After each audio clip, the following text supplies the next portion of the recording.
Okay, so been a while. Hi guys, welcome back. Been a while since I've probably done an update for one of these. And the reason for the video today is Pro Tools came out yesterday with newest update 2021.6. I'm just going to have a quick look at what's involved with the setup for that. Obviously, so like one of the biggest thing that jumped out to me today is obviously they've introduced a hybrid engine on HDX. The other thing that they've actually brought out is they've actually increased the I/O, which is in a way it's great, except they've actually increased the I/O on native to 64 in, 64 out, where previously they limited the hardware to 32 in and out. And this is obviously like looking into the new hardware they've released. It's also incorporating the stuff that's coming from Pro Tools Carbon, which was looking at something called the hybrid engine. So if you were running Pro Tools Ultimate with a HDX card, it means that actually what was originally, if you're looking at surround and Atmos, I think there's the support for that. You might have had to have been using like a 3-card system of HDX cards. I think they've actually limited it now. So like when you're recording, you can actually bring your channel into DSP mode. And that means that it should actually keep your resources and system running really, really smoothly. In the studio here, I'm running a HD native system with 192, a 96, and an Alpha Link. The reason I went with native rather than HDX at the time was because there was a load of issues with transfer or switching around from like the ordering of the plugins. So because I'm using console 1, I couldn't use it became a bit cumbersome working around the systems and losing voices, especially if you're working at like 88.2 96 kilohertz, because your voices could get cut down really quickly if you didn't order them in a certain way. On the native systems it wasn't as much of an issue, and I'm running at the moment. I'm still running a 2009 Mac Pro cheese grater, which is just kind of out of sight over there. I'll do a little B-roll thing and have it come across the screen. I've had that. I've updated it. It's got like load of RAM, solid state drives, new graphics card, and like the processors. Like it's a 12-core system now, and for audio stuff, it's working absolutely fine. I rarely get any problems with it. So the systems are actually powerful enough to kind of run most Pro Tools sessions natively. Where the HDX system comes in, and like the processing cards can be really useful, is running DSP plugins and stuff and offloading a little bit when you get into really, really condensed mixes. The other thing they've introduced as well is the support for M1 Max. The N1 Max, obviously, like the Apple Silicon, which are currently on iMacs and laptops, they've actually said it's pretty reliable in terms of running Rosetta. So they're supporting Big Sur now on Pro Tools first, Pro Tools and Ultimate as well. Other main difference as well is the voice count has actually got a lot bigger. And mentioned already is that the native systems and Pro Tools non-Ultimate, what they sometimes call vanilla, is they've actually increased the I/O count for your sound cards up to 64, which I really wish I did a year ago. I'm not gonna lie, because I was running an Alpha Link system with the Maddy Extreme card, and I could have done 64 I/O on that, and I wouldn't have had to update my systems, and I could have been running it all natively. I've still got the card. I might actually end up selling the HC native system. I'm not sure, because I'm not going to need more than 64 I/O. I don't think. I was looking at about 48. We're currently on 40 in the studio. I was looking for like 32 in and then 16, like 32 outs for mixing on my SSL, and then another 16 for headphone mixes on my Allen Heath, so people can control their feeds and stuff.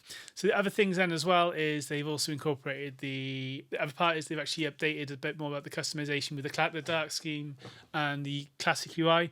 One of the things that really bugged me actually when switching between the color settings was you had to quit Pro Tools to switch the color scheme and restart it. I think they've actually taken it out now, and I think they've got a bit more control as well with what was available, and there's a bit more control, so you can actually make it more suitable to what your workflow is.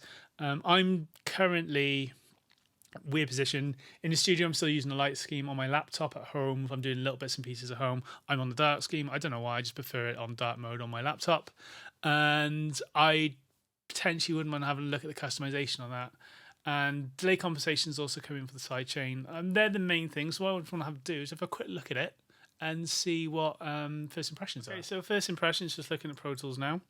The color systems looked a little bit different from where like I was used to from the previous version of Pro Tools. Yeah, so I'm actually running Pro Tools Ultimate on a HD native system. Just gonna have a look at my hardware.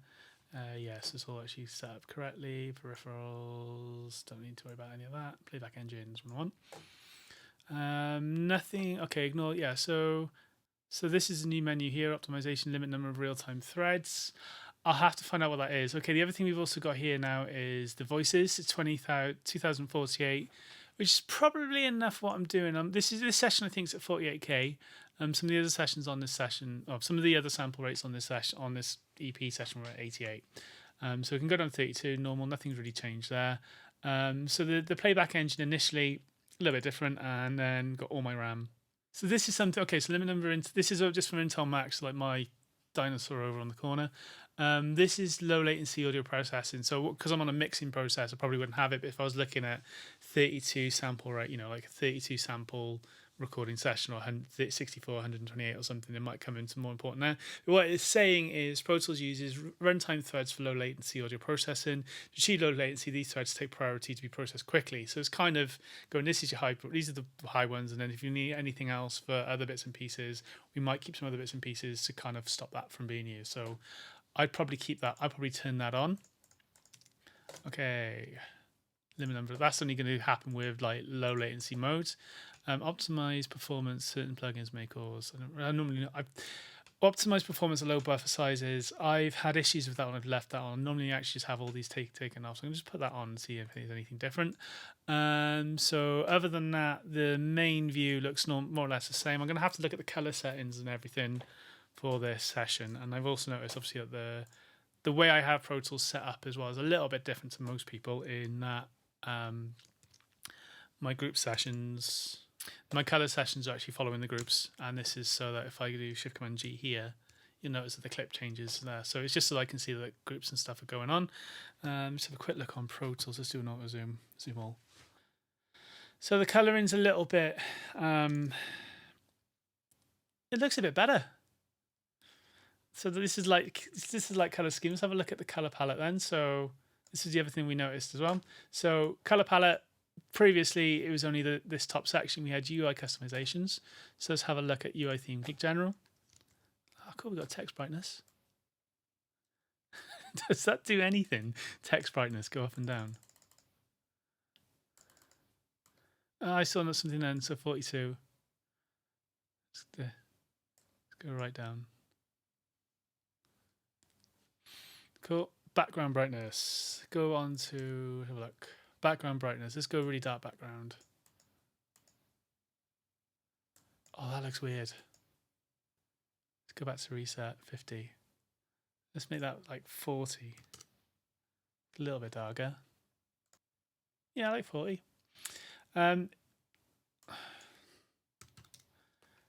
First thing I'm noticing on this Mac Pro is that it's a bit sluggish when we're changing the color settings. Let's go back to reset. Okay, general. Right, let's have a look at tracks. Track header brightness.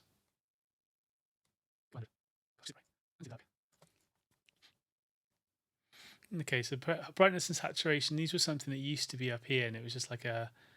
You could kind of just set, so it was like the tracks would be all be saturated or not. Just do reset. I think saturation actually is not. I normally had saturation up at 100. It was always just max. So let's just do that. So then clips, waveform brightness, go dark.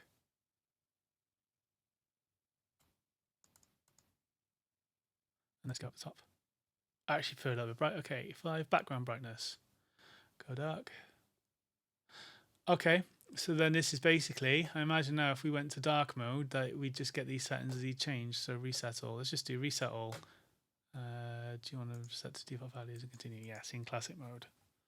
Yeah. And then I want to change my saturation to 100. Oh, amazing. We can save settings. Okay, that's pretty cool. So that the other thing I quite like is that you've actually got, when you make an adjustment on this, like they'll actually come up with a reset button as well. So if you want to make it, if you want to go back to any previous settings, you can text, folder track header brightness. Potentially, let's make the folder track darker. Let's go to 20. Let's go to 10. About 20. So what I'm finding with this, like with user interface editing, I don't know if it's my Mac or something else, but generally I'm finding that if I'm trying to use the sliders, it's a bit unresponsive. I don't know. I might have to try it on my laptop and see if there's any difference. but it's a bit sluggish. So I'm actually finding typing it's a little bit better. Hopefully if there's an update, it might make it a little bit better as well. What I've noticed what they've actually done is that tracks now that they've got folders in dark grey. Yeah, so ungrouped tracks are sometimes now like a light grey, so it actually shows you the uncolored. I don't actually like that colour. It reminds me a little bit of Sonar. The automation view, the waveform brightness, it'll be to do with when you say I've got in clip view, that'll actually be on the imagine track for your clips. So that's your waveform brightness for clips. So we can make that brighter or darker. 50, just reset. I'm lazy. And then waveform brightness on here. So like when we flip over to like an automation lane, we're actually looking at the background. So if we do saturation, change that up, what does that do? Makes it a little bit fuller, quite like that. And then what about the brightness? Let's turn that down. Let's try 75. Quite like that, it pops a little bit. Background brightness, 1840. So generally that's what it looks like on the background brightness. The analysis warp view, that'll be again. So if I went to, I'll just stick these in polyphonic for a second. All right, let's go warp. All right, so if you wanted to, you could actually change like the color scheme there. So that's normally like the grey one. There's not much difference now. Like obviously installing a new version of the OS, or the new operating system, installing a new version of Pro Tools, it does change the color scheme up a little bit in the classic mode. And the main thing that I've noticed is because my tracks are colored by groups. Previously, these tracks here would have just been a normal standard grey, which I actually preferred a little bit. But it's also pretty obvious now that these tracks are ungrouped and these ones are folders. So that's quite interesting. That's quite good. I'll probably still play around and tweak this a little bit. Track header brightness. What if we went down? No, let's go 60. I quite like the 60. I'm still quite like a nice thick, like nice bright color.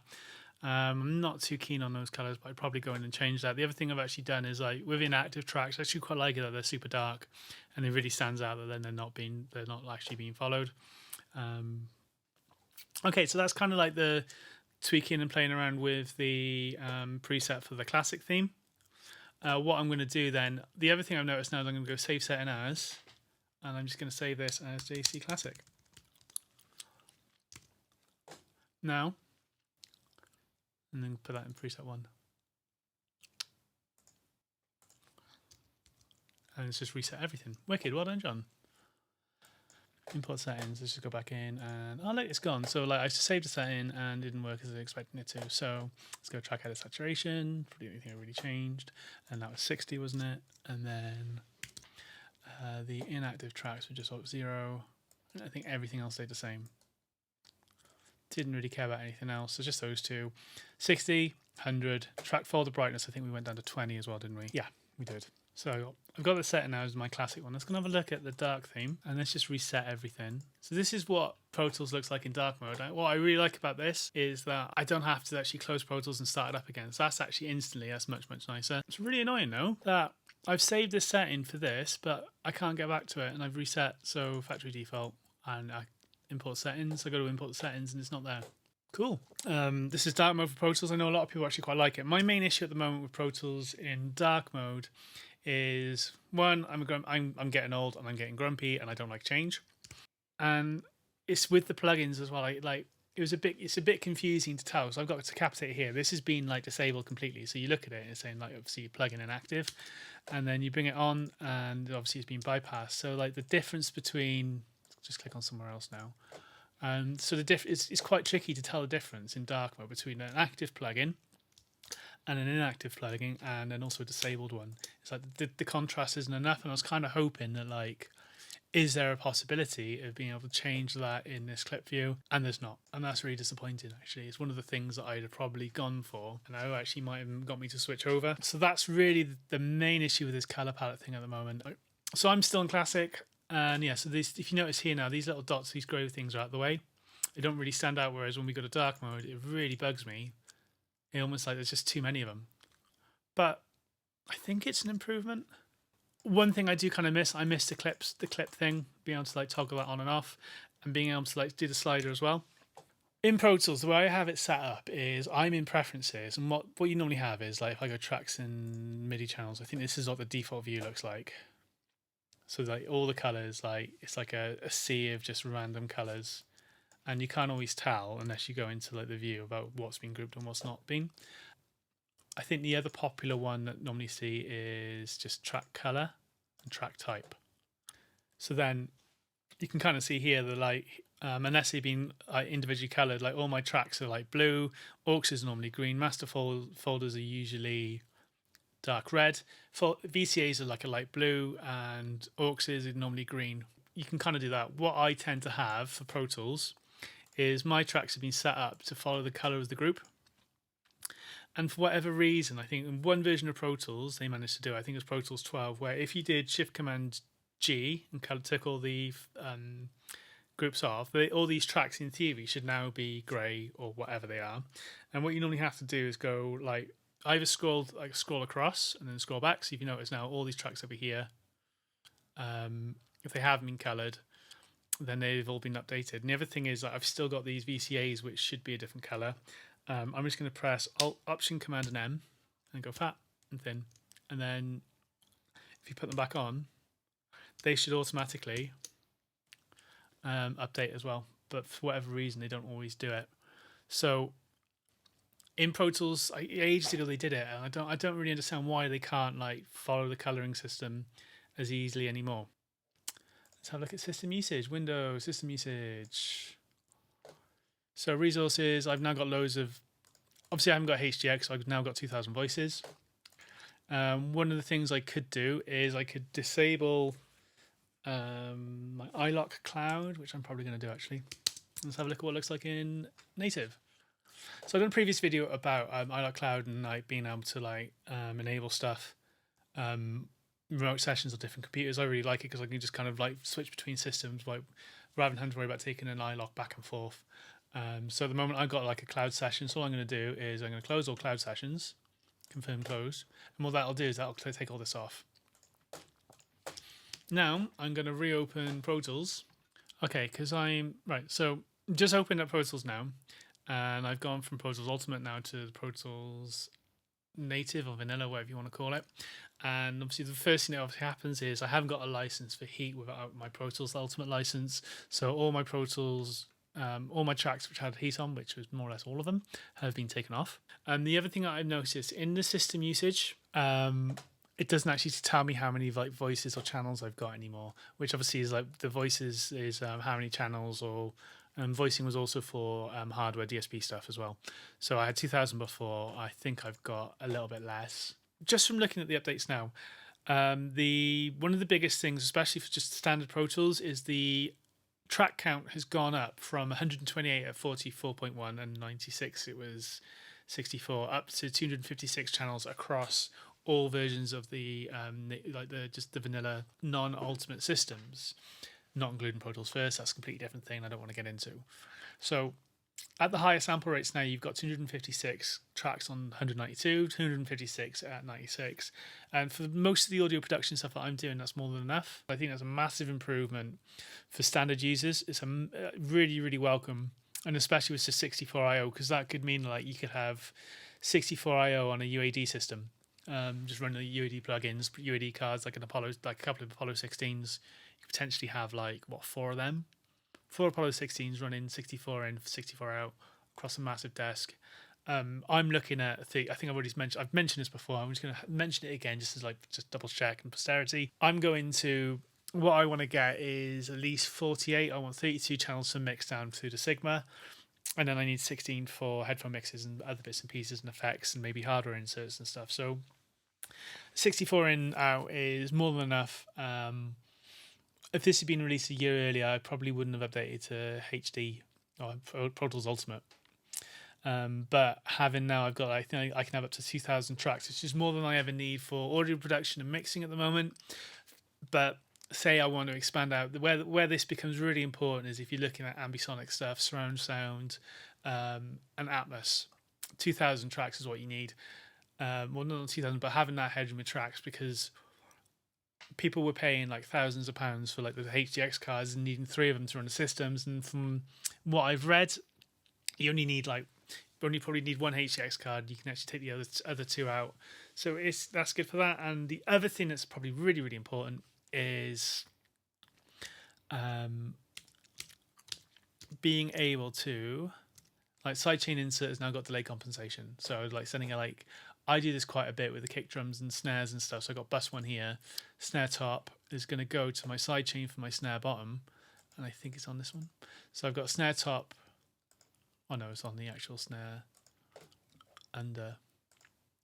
I have a snide chain. I have a side chain from bus one, which is the snare top, and it's using that as a negative compressor. So I cut down the when the snare's being hit. So that's actually now delay compensated. I'd never really noticed it not being there, so great, that's wicked. And the other thing that is actually really cool is being able now to copy, say I've got like a channel of, let's just put in multi-channel. So I've got like, say I make a couple of changes on here. I've got a multi-channel stereo plugin. Previously in other versions of Pro Tools, I couldn't actually drag this across or copy it from here to here. Now you can. Just changes it from stereo to mono, but it copies all the settings that I just did then. And I really like that. And that was something that was really, really annoying. So it might mean that if I go like this, I got my drums, I got all my drum tracks in folders. So I've got kick, snare, rack, floor, overheads, and some effects. What I'm going to do is on the bottom of insert 10, I'm going to insert console 1. EQ, console 1. I could type it in, but just for this. Oh, it doesn't do that. It's a bit annoying. Okay. Because you could always copy the channel from mono to stereo. It actually makes them okay. The other thing that's actually been implemented in the June update of Pro Tools for 2021 is you can now copy like the settings from a stereo channel down to a mono, providing it's got the mono channel. And if you drag across a mono over to stereo instance, previously what it would do is create a dual multi-mono plugin, so it had left and right settings. Now it just comes up as a multi-channel one. So that's really, really, really good, and it also copies the settings that we showed you here. So that could be, again, that's something that's like, it's something that I've never really missed. What would be really good is, hopefully in the future update, is you might be able to just go, like select a multiple channel like set of. One of the things at the moment is like, what I'd like to see happen is like, if I selected all these channels, I've got like all these drums. There's a combination of kick and stereo files on like stereo channels, whatever you want to call the tracks or folders. I got multiple mono and stereo thing. Like, what I'd love to see is being able to like select on here, just say I want to load console 1, and I just want to load it across the board. And I would like it to say like I just want to choose the appropriate setting or the default setting for that channel. So there'd be mono for the kick channels, and then stereo for the multi-channel for the any like overheads and rooms and any other stereo folders that I've got. That'd be something I'd love to see in the future. It isn't quite there, but I've been able to copy the settings across from stereo to mono is like really, really helpful and really useful. I'm really glad about that. And it would also be really good for working in surround, being able to copy like a 5.1 channel down to stereo, or to stereo over to 5.1, and keeping all the settings the same. So hopefully that'll be really useful in the future for certain bits and pieces. I really like that.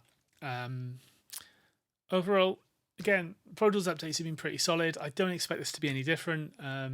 Still, I'm currently working with Harvey, and the only bug, or the only bugbear at the moment, is on 2021.6, is saving the color presets doesn't seem to work. So classic, I saved something called JC default. That's gone now, but we can kind of see it as like 60, 120, quite like 47 as well for whatever reason. And if I go import settings, so it should go into the folder. There should be JC settings, color palette. This has happened a couple of times. The Pro Tools preset color palette isn't now. If you like this rambling, please give me a like and subscribe. I'm going to be doing a lot more of the videos. I've got an SSL UF8 I've got to do a review of that I'll probably be doing shortly. Probably today, actually. I've got UF8, which I've been using for the last 2 months, and I want to do an in-depth review about that and what I really like about it and how I've got on with it, and incorporate it into my setup. Drop me an email with any questions you have. I'll be updating. I've got quite a lot of news and bits and pieces that I'm going to be doing over the next couple of months. There'll be more videos coming out. Thanks again very much for watching. Drop me a question. I'll reply as quickly as I can. And I'll see you all in the next one. Hey, double hand wave. Ta-da!